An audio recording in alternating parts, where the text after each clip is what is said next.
Pessoal, inscreva-se no canal, eu sou o Omar, eu sou pós-doutor pela Universidade de Coimbra. Faz tempo que eu não falo isso aqui, né? E nós vamos falar hoje sobre uma catástrofe que assombra o Brasil, que se chama COSIT, também conhecido como solução de consulta. É o seguinte, esse é mais um vídeo de atualização aí desse manicômio brasileiro que se chama tributação, e eu trago aqui novos entendimentos que a Receita Federal atualiza o entendimento tributário, né? Como que funciona esse calabouço tributário brasileiro. E nesse sentido, não é arcabouço, não é calabouço mesmo, tá?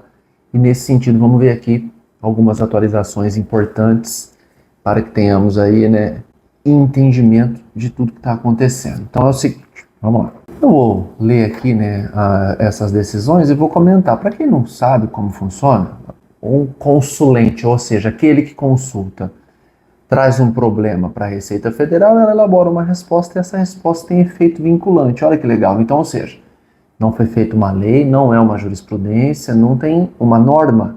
É a Receita Federal que muda o entendimento e isso tem força vinculante. Caso você não esteja dentro dos moldes, o que vai acontecer? Você vai ser multado, sem segredo. Veja bem, tem coisa que é até difícil entender. Olha só.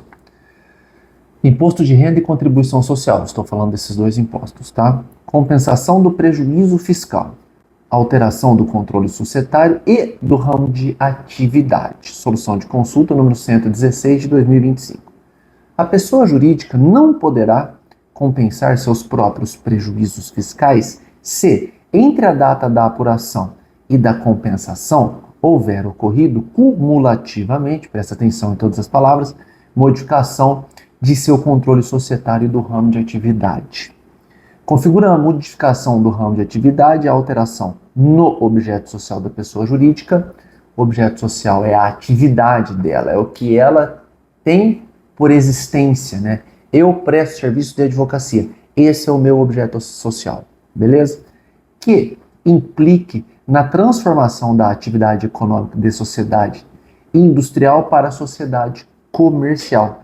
A vedação à compensação dos próprios prejuízos fiscais na hipótese de ocorrência cumulativa de modificação de controle societário do ramo da atividade da pessoa jurídica aplica-se também à utilização desses créditos para fins de transação tributária. O que quer dizer isso?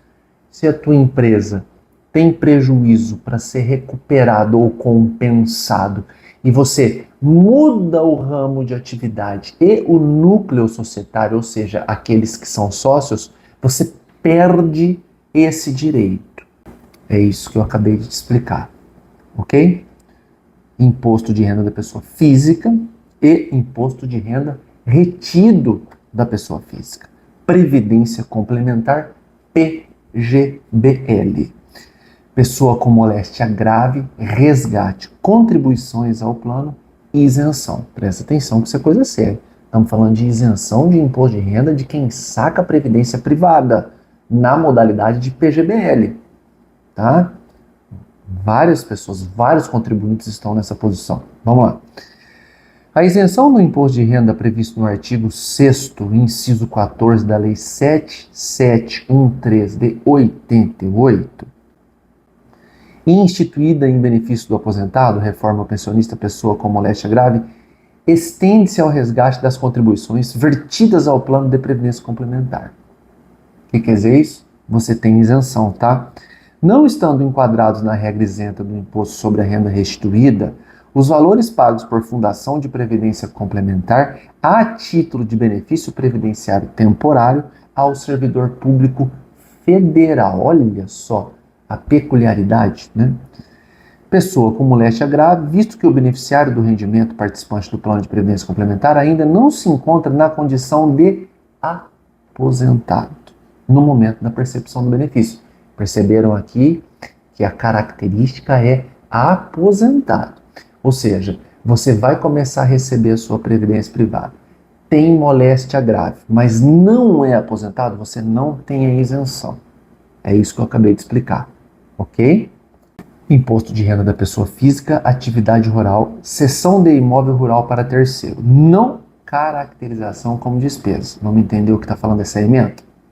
Os contratos de parceria são caracterizados pela cessão de uso específico de imóvel rural ou parte dele, incluindo ou não benfeitorias para a realização de atividade de exploração agrícola, pecuária, agroindustrial, extrativa vegetal ou mista, ou de entrega de animais para cria, recria, invernagem, engorda ou extração de matérias-primas de origem animal, mediante partilha isolada ou cumulativa dos riscos de caso fortuito e força maior, dos frutos legais e das variações de preço dos frutos obtidos na exploração do empreendimento rural. A mera cessão do imóvel rural para exploração por terceiro em um contrato de parceria rural não caracteriza despesa da atividade rural e, em decorrência, não gera registro como tal para escrituração em livro caixa. O que está dizendo aqui? Eu faço a cessão de um imóvel para um terceiro. Em razão disso, eu tenho despesa, né? Eu tenho tanta despesa da cessão quanto a receita da cessão também. O que eu estou querendo dizer? Eu vou ganhar dinheiro com isso. O que tem gente fazendo? Eu tenho um imóvel, eu faço a cessão e dessa cessão eu lanço como despesa no livro caixa. Aqui está falando que não pode. Cuidado, que tem muita gente fazendo isso. Pessoal, quando eu trago esse tipo de entendimento, eu já vejo o problema vindo lá na frente com muita velocidade e voracidade. Vai ter gente pagando multa adoidado daqui 1, 2, 3, 5, 10 anos. Tá? Vamos lá. Se você conhece alguém que se enquadra em qualquer situação do que eu já falei, envia esse vídeo para ele, hein? Próximo.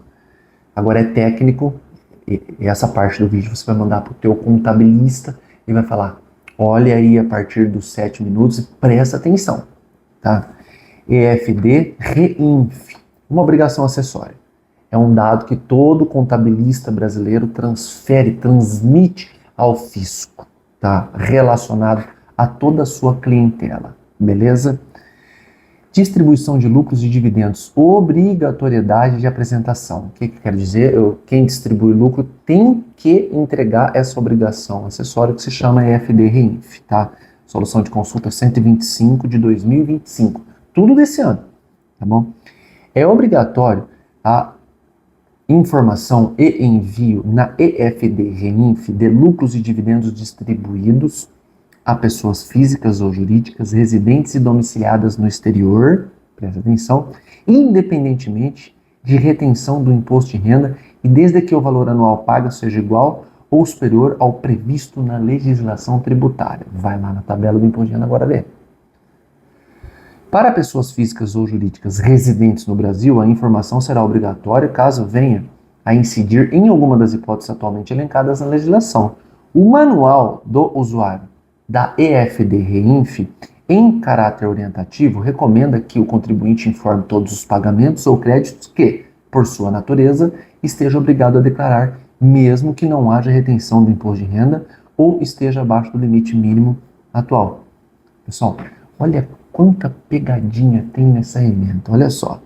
Primeiro eu falei de quem é brasileiro, mas está morando no exterior, que tem dinheiro aqui e acha que não tem que declarar. Depois eu falei de limite. E depois eu excluí o limite para os residentes no Brasil. Está escrito aqui, ó. Esteja obrigado a declarar, mesmo que não haja retenção do imposto ou esteja abaixo do limite mínimo anual. Vem chumbo grosso pra frente, hein? Eu tô te avisando. Simples Nacional, MEI, microempreendedor individual. Único funcionário, piso salarial, exclusão do regime, solução de consulta 126 de 2025. Vem comigo. O MEI, microempreendedor individual, pode contratar um único empregado, desde que a remuneração paga, incluída comissões, não ultrapasse o piso salarial definido em convenção coletiva da categoria. Ficou claro isso? Então você aí que é MEI, tem um funcionário, paga acima do piso, vai ser excluído e vai ser retributada a sua receita. Está liquidado. Já era. Game over. Toma cuidado. Última. Auxílio creche. Essa é impressionante. Bom, eu deixei essa por último porque essa é sensacional, né? De tragédia, tá? Estou aqui com uma ironia ruim. Imposto de renda da pessoa física, auxílio creche e auxílio pré-escola. Não sujeição à incidência do imposto de renda. Solução de consulta 128 de 2025. Vamos lá. Face às disposições expressas, a fonte pagadora, quem que é a fonte pagadora? Aquele que paga o auxílio creche, está desobrigada de reter o imposto de renda relativo às verbas de auxílio creche e auxílio pré-escola pagas aos trabalhadores até o limite de 5 anos de idade, inclusive. 5 anos, inclusive. O que quer dizer isso? Ou seja, enquanto a criança não completar os 6 anos de idade. 5 anos, 11 meses e 29 ou 30 dias, né? Vai depender do mês, certo? Desse modo, por exemplo, a não incidência do imposto alcançaria pagamentos a título de auxílio creche e ou pré-escolar relativos a uma criança com até 5 anos e 11 meses de idade. Olha que legal, cara. Você recebe o auxílio creche do seu filho, que acabou de completar 6 anos e vai ter que pagar imposto de renda do auxílio creche, cara.